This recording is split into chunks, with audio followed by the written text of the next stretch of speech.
오늘 우리에게 주신 하나님의 말씀은 골로새서 3장입니다. 골로새서 3장 12절에서 15절의 말씀입니다. 신약 성경 327쪽이 되겠습니다.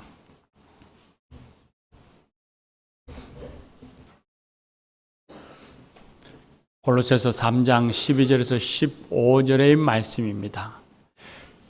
이것은 하나님의 말씀입니다. 이제 하나님의 말씀을 경청하겠습니다.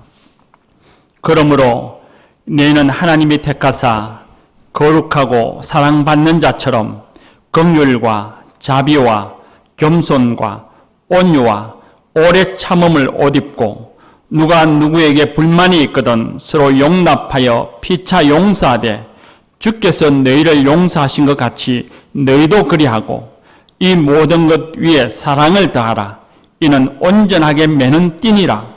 그리스도의 평강이 너희 마음을 주장하게 하라. 너희는 평강을 위하여 한 몸으로 부르심을 받았나니 너희는 또한 감사하는 자가 되라. 아멘. 이 말씀으로 하나님이 은혜 줄 줄 믿습니다. 지구 저 멀리편에 이스라엘과 팔레스타인이 전쟁이 시작한 지 벌써 4개월이 지나가고 있는데도 포성이 멈추지를 않고 있습니다.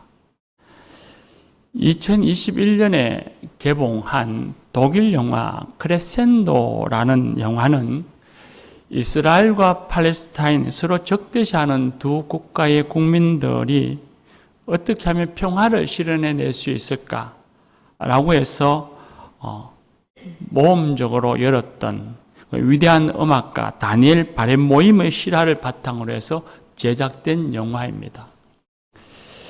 긴장과 갈등과 대립으로 치닫는 사회에서 어떻게 하면 화합과 화목과 평화를 이룰 수 있는지를 묻고 대답하는 그런 이야기, 그런 영화입니다. 영화는 세계적인 마에스트로 지휘자 에두아르트가 평화 콘서트에 참여할 연주자들을 이스라엘의 연주자, 팔레스타인의 연주자, 그 양측에서 뽑는 오디션으로부터 시작되어집니다. 날마다 체류탄에 시달려야 했던 팔레스타인 연주자들은 분리장벽 검문소를 통과해야만 그렇게 오디션장으로 올 수 있었고 연주장으로 올 수 있었습니다. 그런 과정을 거쳐서 선발되었기 때문에 담겨있던 분노와 정오가 분출하면서 모여서 연습할 때마다 그들은 서로 싸웠습니다. 유대인들은 유대인대로, 아랍인들은 팔레스틴 사람은 팔레스틴 사람대로 따로 모여서 있었고 그들은 서로 평화가 불가능하다면서 소리치며 치고받았습니다. 양측의 연주자들은 갈등의 현장을 떠나서 독일의 한적한 시골 마을로 이동해서 연주 연습을 했습니다. 그렇다고 해서 그들의 관계는 좀 채 나아지지 않았습니다. 서로를 향해서 테러리스트, 살인자, 우리 할아버지의 집을 빼앗은 강도, 우리 할머니를 죽인 자, 그러면서 서로를 향해서 손가락질 차고 원수처럼 여기며 과함치며 싸웁니다.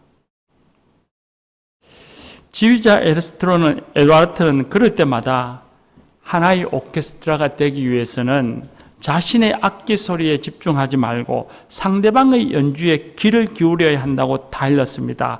그러면서 그 지휘자는 크게 소리쳐 외칩니다. 그 연주자들 향해서 당신들은 정말 평화를 원하십니까? Do you want peace? Yes or no? 라고 외칩니다. 시간이 지나면서 서로를 조금씩 이제 연주자들이 이해하게 되어지고 용납하면서 내 악기 소리에만 집중했던 단원들이 이제는 상대방 연주에 귀를 기울이기 시작합니다. 그때 연주되는 것이 영화의 중반부, 후반부가 이어지면서 비발디의 사계의 겨울이 연주되어집니다. 이 영화 크레센도는 인간을 서로 다른 악기의 울림으로 오버랩하면서 어떻게 하면 이 화합의 지점을 찾아갈 수 있을까 하는 것을 묻고 그리고 그런 여정들을 보여주고 있습니다. 교우 여러분, 요즘 우리 사회가 어제 오늘의 일은 아니지만 평화를 누리지 못하고 있습니다. 극단적인 갈등이 첨예하게 대립되고 있습니다. 정치는 늘 싸우는 사람들이니 말할 것도 없고, 그렇다 하더라도 지금 우리가 당면한 아주 심각한 대립의 문제는 바로 의료 파업이죠. 누구의 잘못을 따지고자 함이 아닙니다. 이런 갈등으로 많은 사람이 불안해하고 있으니 반드시 속히 평화를 이루어야 한다는 것입니다. 거기에는 좀 더 나중에 안 해도 되지 하는 게 없는 상황인 것입니다. 반드시 속히 이루어야 할 일이죠. 이제 열흘 후쯤 되면 우리 권사님도 기도를 하셨습니다만 이제 한국 전쟁, 6.25 전쟁의 74주년이 다가옵니다. 이렇게 한국 전쟁 74주년이 다가오는 이때 남북은 또다시 양측이 아주 팽팽한 긴장 상태에 접어들었습니다. 누구의 탓을 하기 전에 분명한 것은 우리가 살고 있는 이 한반도에 화해와 평화가 이루어져야 한다는 것입니다. Do you want peace라고 하는 그 물음 앞에 누구도 no라고 말할 사람은 이 땅에 아무도 없을 겁니다.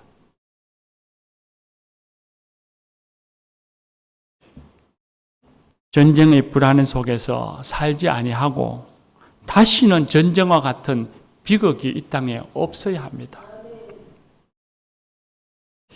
사회, 경제, 의료, 정치, 남북 간에, 작게는 이웃 간에 갈등하고 대립하고 있는 이런 시점에 그리스도와 교회는 지금 어디에 서 있어야 하는지, 그리고 그리스도와 교회는 무엇을 해야 하는지 우리 스스로 다시 한 번 더 되묻게 됩니다.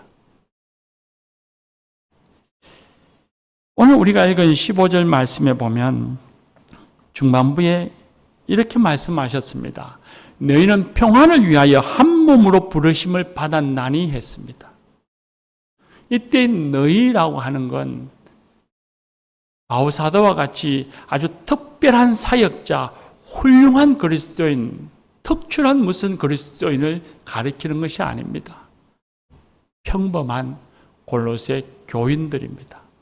지금은 평범한 그리스도인, 바로 저와 여러분입니다. 저와 여러분을 하나님께서는 평안을 위해서 부르셨다고 말씀하십니다.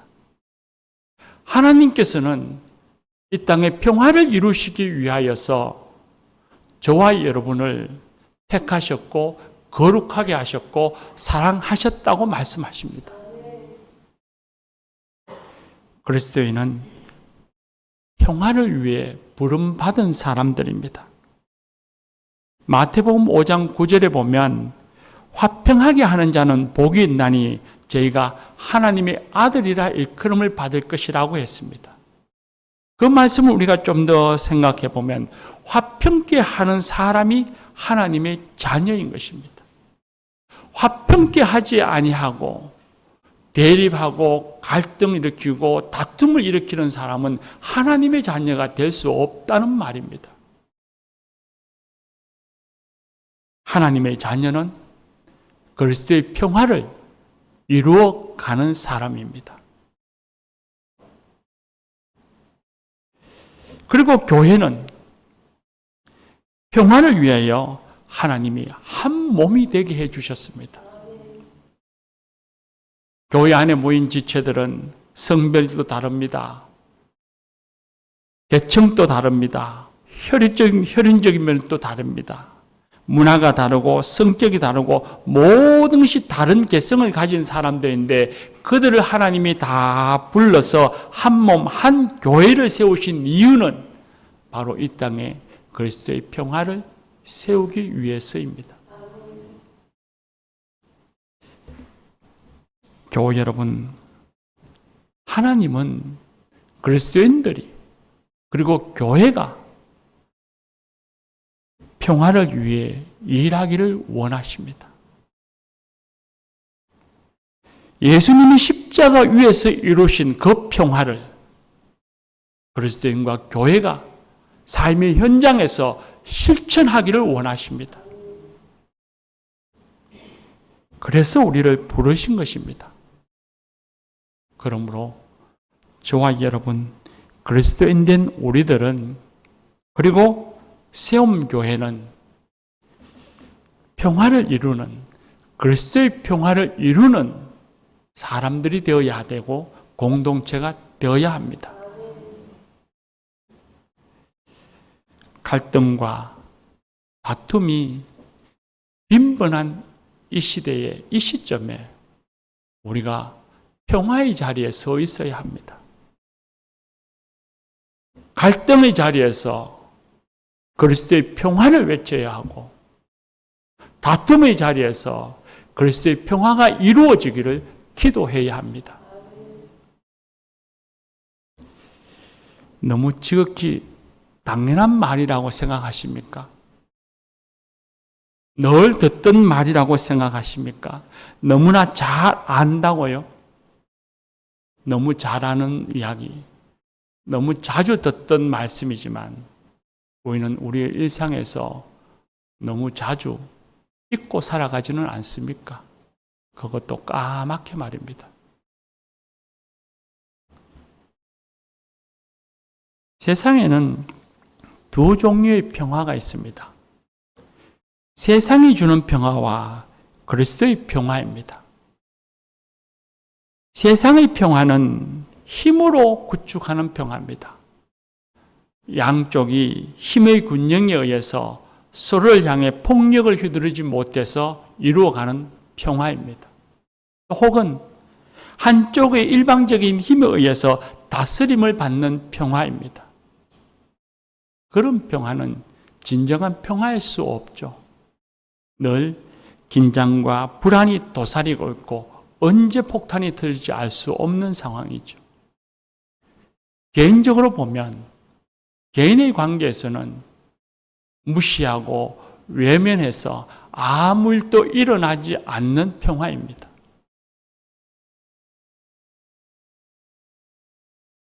또 하나의 평화는 그리스도의 평화입니다. 십자가 사랑으로 이루어가는 평화입니다. 오른밤을 치면 왼밤을 돌려대고, 겉옷을 달라 하면 속옷도 내어다 주는 그런 방식으로 이루어가는 평화입니다. 예수님은 이 땅에 오셔서 세상의 평화에 의해서 희생당하셨지만 끝까지 용서와 인내와 섬김으로 그 폭력에 대응하셨고, 그리고 마침내 하나님의 평화, 그리스도의 평화를 이루셨습니다. 예수님은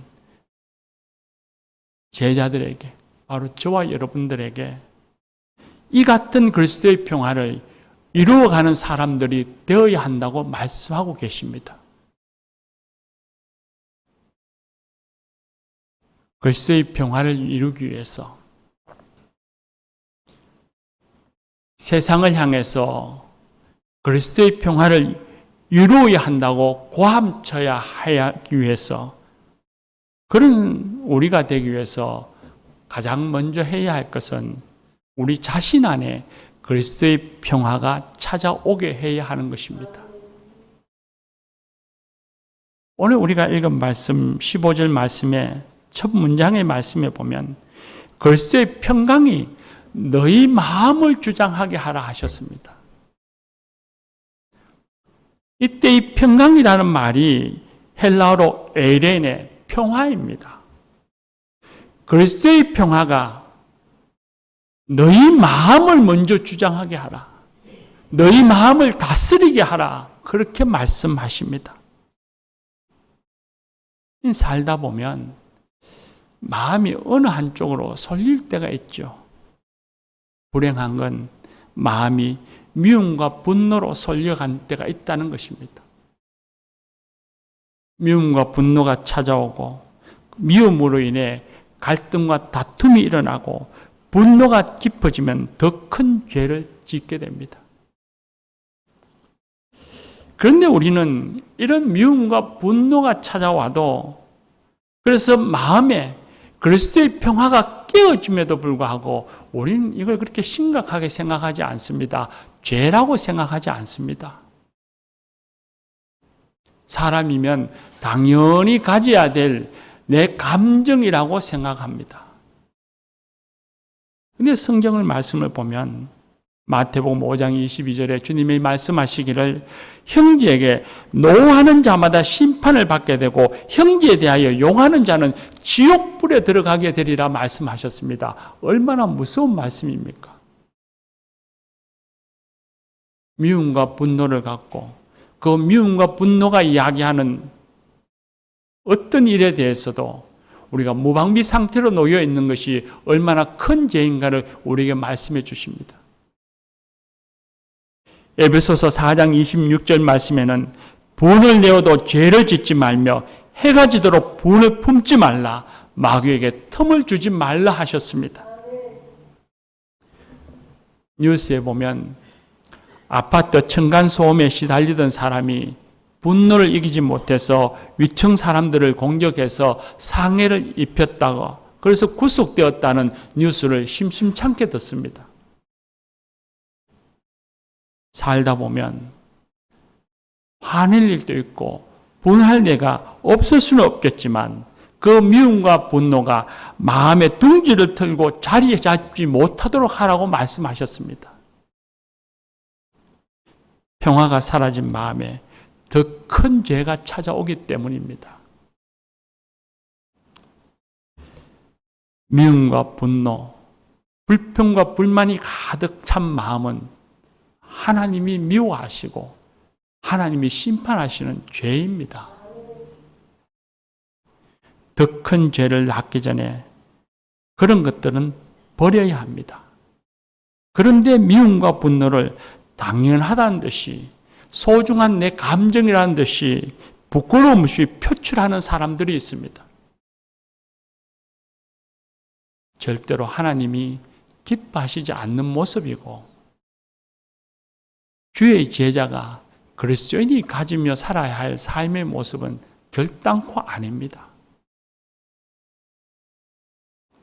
교우 여러분, 그리스도의 평화가 우리의 마음을 주장하게 해야 합니다. 내 마음, 내 감정이 내키는 대로 행동해서는 평화를 이룰 수 없습니다. 그리스도의 평화가 우리 마음에 자리 잡기 위해서 하나님께서 우리에게 입어야 할 옷이 무엇인지를 가르쳐 주셨습니다. 오늘 우리가 읽은 말씀 12절 말씀에 보면 우리가 입어야 할 옷이 있음을 일깨워 주셨는데, 그건 우리가 골라서 입는 옷이 아니라 하나님이 골라줘서 입혀주시는 옷입니다. 그 말씀에 보면 긍휼이라 했습니다. 동정심이죠. 자비라 했습니다. 친절함입니다. 겸손함입니다. 나보다 남을 낮게 여기는 마음입니다. 온유입니다. 온화함입니다. 오래 참음은 자제하는 마음, 인내심입니다. 그것을 옷 입고 했습니다. 입으라고 했습니다. 옷 입는다는 말을 헬라어로는 온두유라고 하는데, 이건 그곳에 깊이 들어가 잠긴다, 그곳에 들어가서 산다는 뜻을 갖고 있습니다. 긍휼과 자비와 겸손과 온유와 오래 참음, 그 속에 잠겨서 살아야 한다는 말씀입니다. 거기에 그치지 않습니다. 13절 말씀에 보면 누가 누구에게 불만이 있거든 서로 용납하여 피차 용서하되 주께서 너희를 용서하신 같이 너희도 그리하고 이 모든 것 위에 사랑을 더하라 하셨습니다. 타인에게 불평 불만이 있더라도 그 사람 그 모습 그대로를 용납하고 그에게 잘못이 있다면 그를 용서하라 말씀하십니다.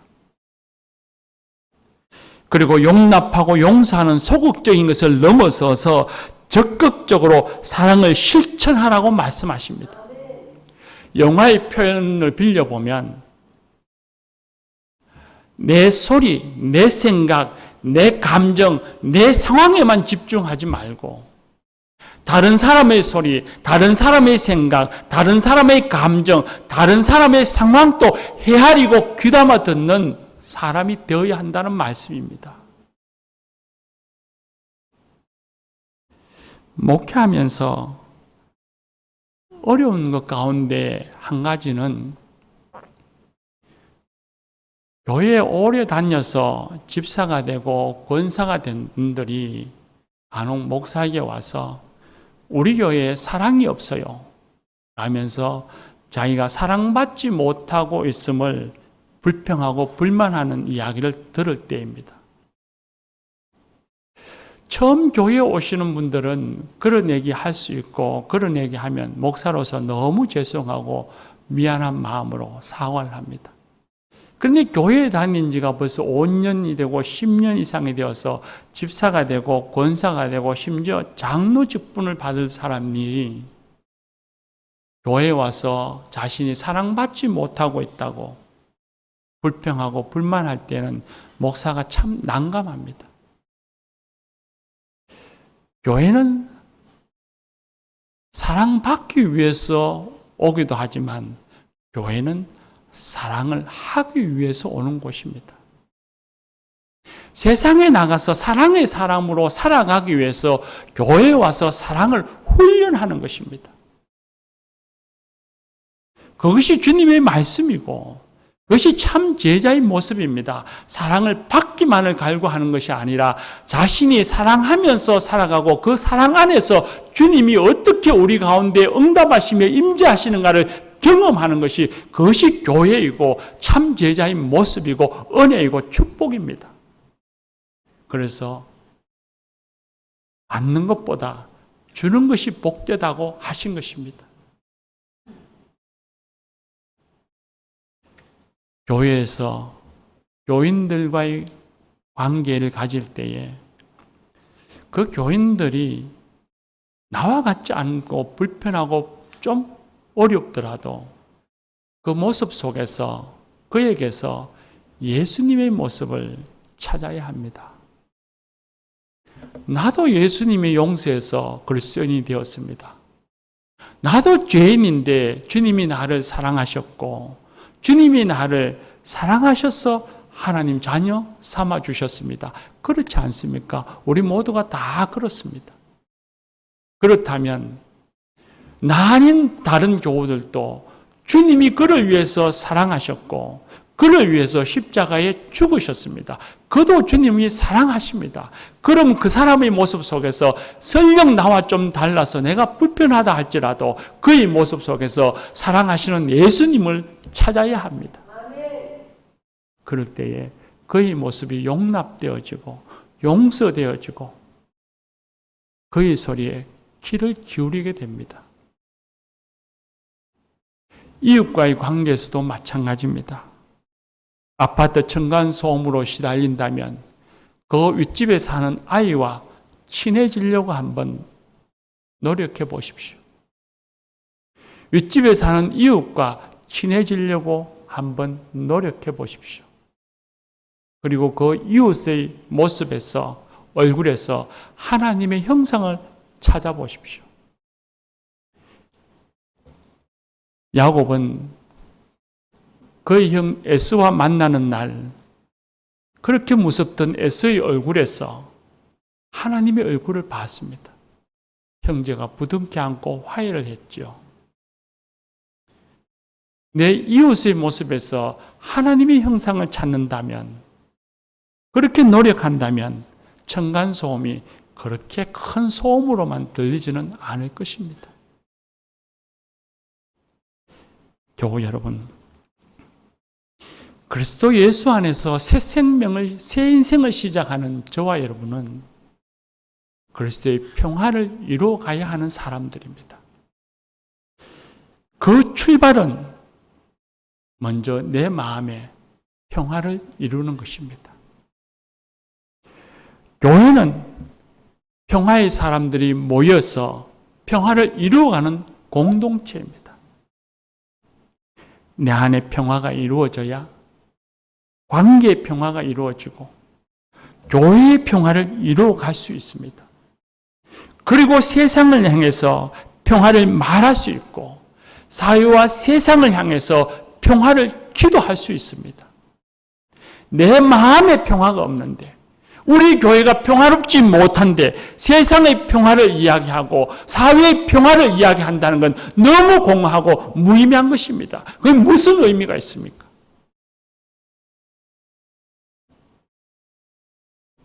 사회와 나라를 위해, 그 평화를 위해서 기도한다 하지만 내 마음에 평화가 없고 교회에 평화가 없는데 하나님이 과연 그 기도를 들으시겠느냐고요. 한 사람의 평화가 우리의 평화가 되고 우리의 평화가 모여 모두의 평화가 되리라고 믿습니다.